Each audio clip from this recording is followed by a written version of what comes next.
What to do when you see red flags in a child regarding a developmental delay? A lot of parents come to us asking, Doctor, we are seeing these red flags, but we don't know what to do next. So, today we'll specifically talk about when you see the symptoms of autism. As a parent, when you see any signs and symptoms that are not normal, you should consult your doctor. So, in the case of autism, when we see red flags, we advise the patient to see a developmental pediatrician. A developmental pediatrician is the one who looks into the developmental issues of the child. So, is the right authority to comment and give a proper diagnosis in these cases of developmental delay.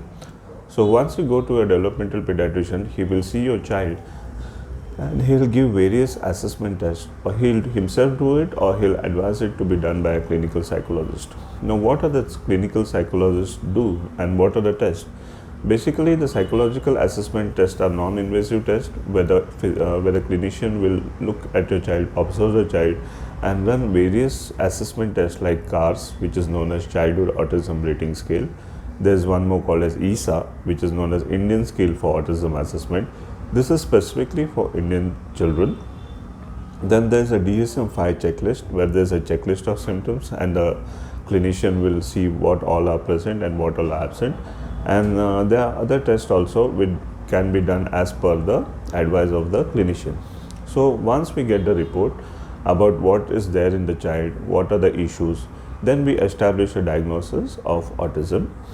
Once the diagnosis of autism is developed, then the next step is to see which areas are weak, which therapies the child will need. So basically the developmental pediatrician will advise you to go to therapist, take occupational therapy, speech therapy, ABA therapy, sensory integration therapy. These will be decided as per the need of the child. And therapies are not a one-off thing. It has to be given for many months or sometimes many years to see the child develop properly. And then the aspect of treatment, there are various aspects, like there are medicines in homeopathy, which we have been practicing for the past 15 years in the space of autism. And we have seen quite encouraging results where the child is developing in increasing the cognitive skills of the child, in dealing with the sensory issues, behavioral issues, hyperactivity of the child. Sometimes what happens, even when the therapy is going on, the speech is not developing or the child is not sitting in one place. So in these cases, homeopathy has shown a very good result and in overall development of the child. Also, homeopathy is a safe mode of treatment, so there are no side effects and there are no withdrawal symptoms also.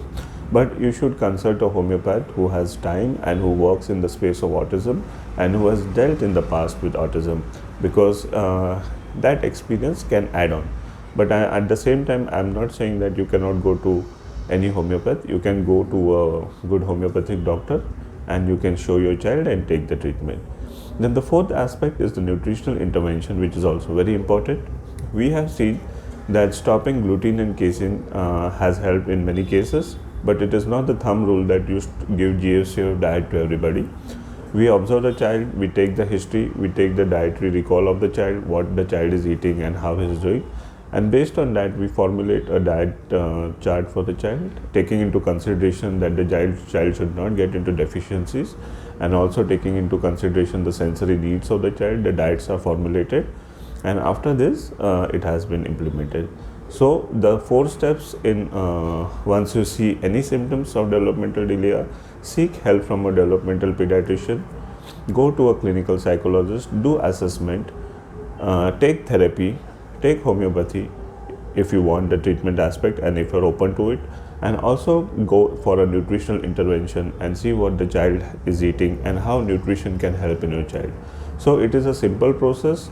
Do not get worried and keep the faith. Children with autism do well and they improve and they can lead a normal life. They can go to a normal school. One should not get too worried if the child has been diagnosed with autism.